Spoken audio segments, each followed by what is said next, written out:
നിങ്ങളെല്ലാവരും ഉണ്ട്. എന്തായിരുന്നു പേര്? രാഹുൽ.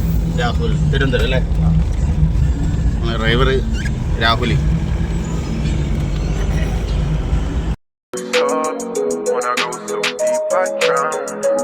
സാറിൻ്റെ പേരെന്താ? എൻ്റെ പേര് സലോമി കക്കയം.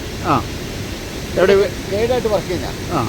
അപ്പോൾ ഈ വെള്ളച്ചാട്ടത്തിൻ്റെ പ്രത്യേകതകളെല്ലാം ഞങ്ങൾ എല്ലാവർക്കും പറഞ്ഞു കൊടുക്കും. ഞാൻ പറഞ്ഞുതരാം. ഓക്കെ.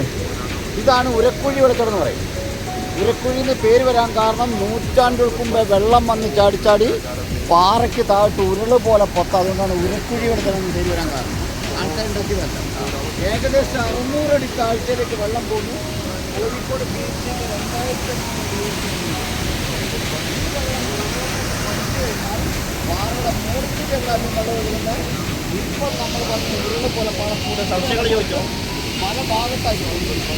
അതുകൊണ്ടാണ് ഏതെങ്കിലും ഒരു വിനോദസഞ്ചാരി മഴക്കാലത്തോ വേനൽക്കാലത്തോ സംഭവിച്ചിട്ടുണ്ടെങ്കിൽ എന്തെങ്കിലും സാഹചര്യത്തിൽ അപകടത്തിൽപ്പെട്ട് മൂർക്കുഴി വെള്ളത്തിൽ വീണ് പോയാൽ പോയി കൂടെ വന്നയാൾ തിരിച്ചു കൂടെ കേരളത്തിലെ ഏക തെരച്ചിലില്ലാത്ത പക്ഷെ അപകടങ്ങൾ സംഭവിച്ചതെന്ന് പറഞ്ഞാൽ 5 മണി വരെ നിയന്ത്രിക്കാനും പറഞ്ഞു കൊടുക്കാനും ഗൈഡുമാരുടെ നിൽക്കുന്നുണ്ട്. ഇതുവരെയും ഒരു വിനോദസഞ്ചാരം അപകടത്തിലില്ല.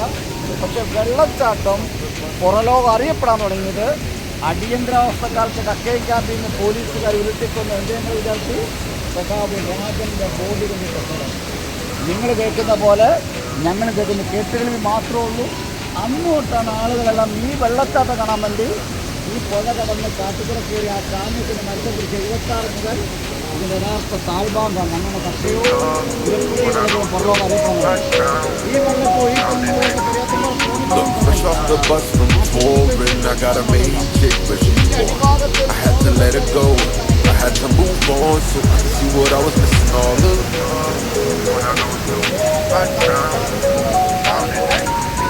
Look, fresh off the bus from touring, I got a main chick, but she bored.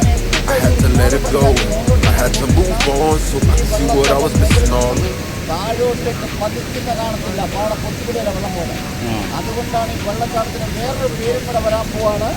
കേരളത്തിലെ ടൂറിസ്റ്റ് പ്ലേസുകളിൽ മുകളിൽ നിന്നും താഴോട്ടേക്ക് മാത്രം കാണുന്ന വെള്ളച്ചാട്ടം.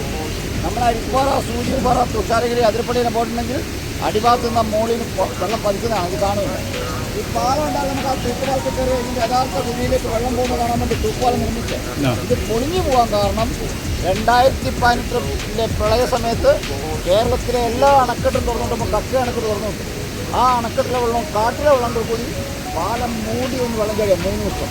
പിന്നെയാണ് കമ്പ്ലീറ്റ് വരുന്നത്. വേറെ ഇവിടുത്തെ പ്രത്യേകം എന്ന് പറഞ്ഞാൽ ഇന്ത്യയിലെ ടൂറിസ്റ്റ് പ്ലേസുകളിൽ ഒരു മനുഷ്യൻ്റെ മുഖച്ചായ മാത്രമേ ഉള്ളൂ.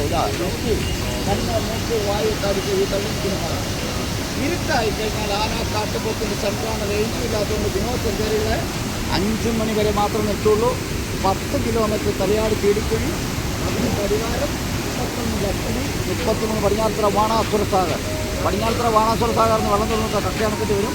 കക്ക അണക്കെട്ട് തുറന്നിട്ട് പൊന്നാമുഴി അണക്കെട്ട് വരുമ്പോൾ പിന്നെ അപ്പുക്കുട്ടം പള്ളിക്കുന്നിൻ്റെ ലേഖനത്തിൽ രാജൻ്റെ ബോഡി പഞ്ചാര ഇട്ട് കത്തിച്ച പാറ കാണിക്കുന്ന ഫോട്ടോ ഇതാണ്. ഇതെല്ലാം കേട്ടുകൾക്ക് മാത്രം. അങ്ങനെയാണ് ഈ വെള്ളച്ചാട്ടം ഉള്ളവരെ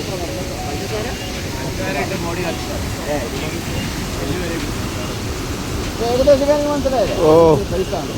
അപ്പോൾ ആയിക്കോട്ടെ. ഓക്കെ.